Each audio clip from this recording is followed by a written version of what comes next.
guys. Okay, so now we're going to read Enemy Pie. Enemy Pie kind of goes along with the sandwich swap, which was the last read aloud I did, because it is about friendship, even though it starts out about enemies. And this pie has a sign on it on the front cover, and it says, "For my best enemy." Inside, on the inside cover, there are two little boys that look like they're going to play baseball. It should have been a perfect summer. My dad helped me build a treehouse in my backyard. My sister was at camp for 3 whole weeks. And I was on the baseball team in town, the best one. It should have been a perfect summer, but it wasn't.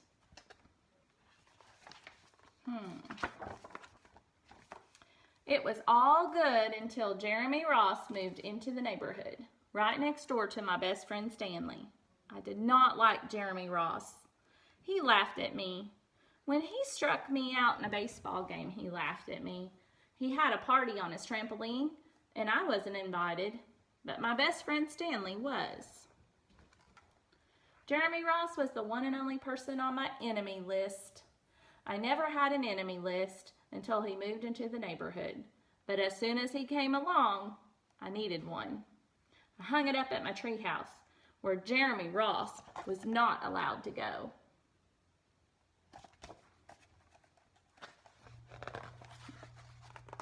Dad understood stuff like enemies. He told me that when he was my age, he had enemies too. But he knew of a better way to get rid of them. I asked him to tell me how. Tell you how? I'll just show you how.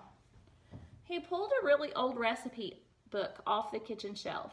Inside there was a worn out scrap of paper with faded writing on it. Dad held it up and squinted at it. "Enemy pie," he said. You think they're gonna make some enemy pie? Look what's in that pie.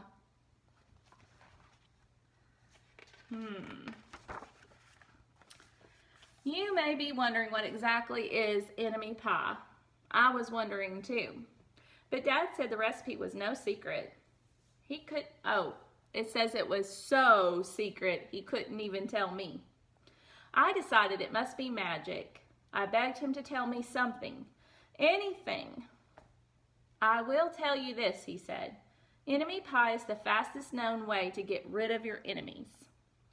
Now, of course, this got my mind working. What kinds of things, disgusting things, would I put into a pie for an enemy? I brought Dad some weeds from the garden, but he just shook his head. I brought him some earthworms and some rocks, but he didn't need those either.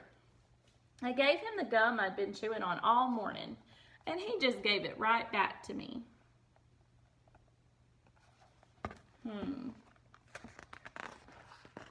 Do you have any ideas what kind of things you could put in an enemy pie? I went out to play alone. I shot baskets until the ball got stuck on the roof. And I think I skipped a page.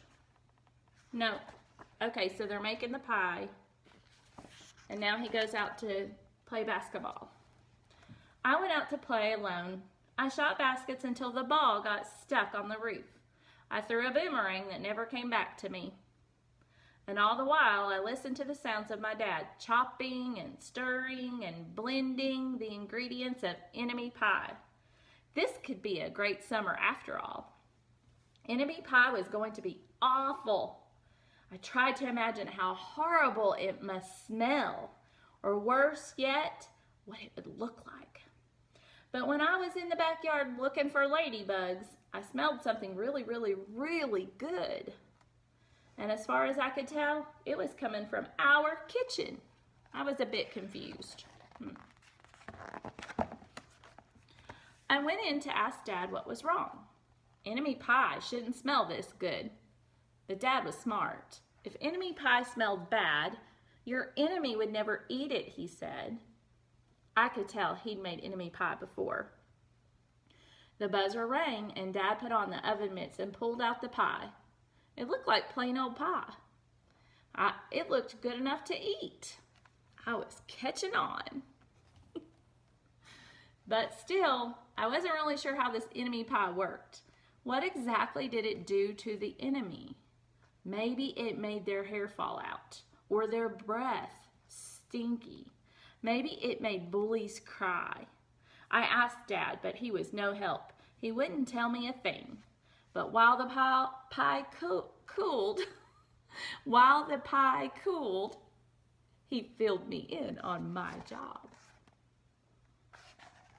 That's hard to say quickly. He talked quietly. There is one part of enemy pie, son, that I can't do. In order for it to work, you have to spend the day with your enemy. Even worse, you have to actually be nice to him. It's not easy, but that's the only way that enemy pie can work. Are you sure you want to go through with this? Of course I was. It sounded horrible. It was scary, but it was worth a try. All I had to do was spend one day with Jeremy Ross. Then he'd be out of my hair for the rest of my life. I rode my bike to his house and knocked on the door.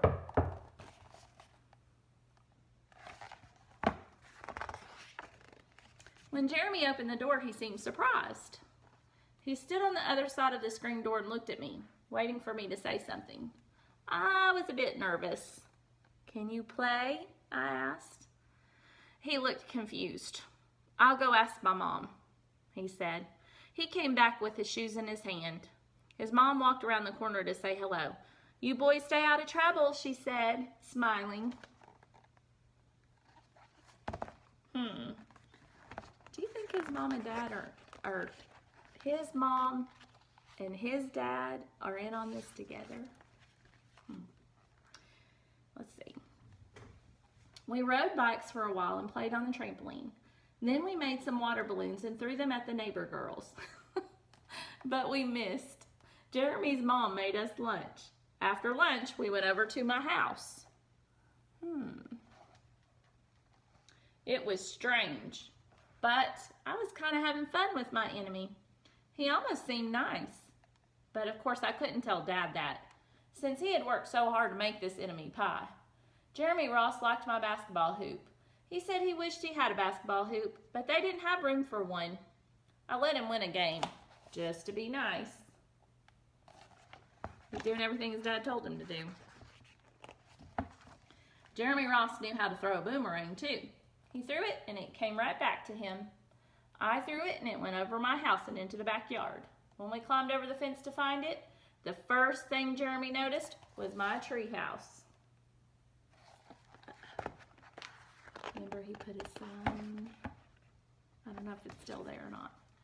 My tree house was my tree house. I was the boss.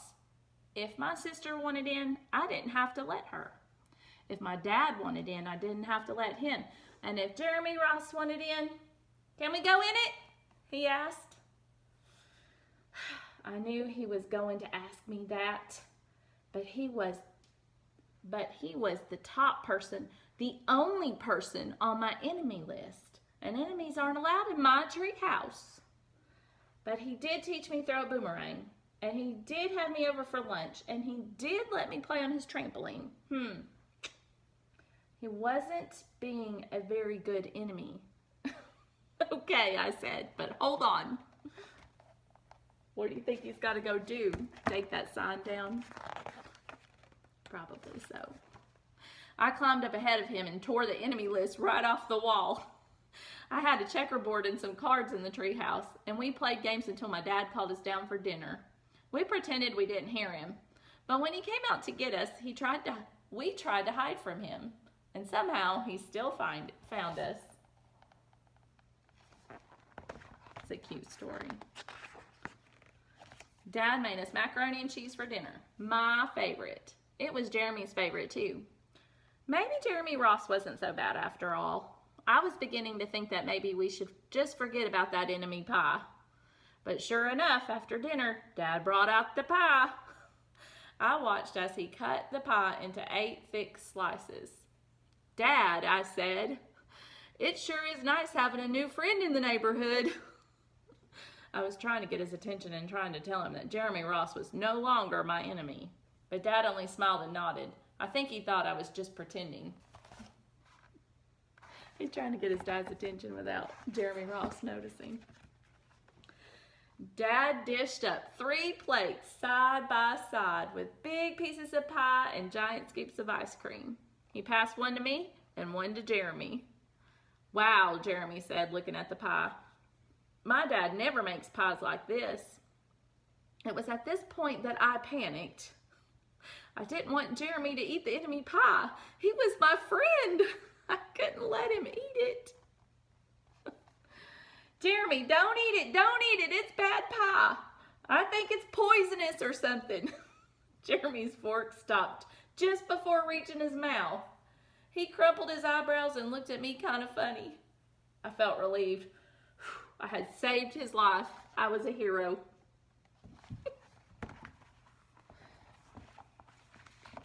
Such a cute book. If it's so bad, Jeremy asked, then why has your dad already eaten half of it? I turned to look at my dad. Sure enough, he was eating enemy pie. Good stuff, he mumbled through a mouthful. And that was all he said. I sat there watching them eat enemy pie for a few seconds. Dad was laughing, and Jeremy was happily eating, and neither of them was losing any hair. It seemed safe enough, so I took a tiny taste. Enemy pie was delicious. After dessert, Jeremy rode his bike home, but not before inviting me over to play on his trampoline in the morning. He said he'd teach me how to flip. As for enemy pie, I still don't know how to make it. I still wonder if enemies really do hate it, or if their hair falls out, or if their breath turns bad. But I don't know if I'll ever get an answer, because I just lost my best enemy. What did he become? His best friend.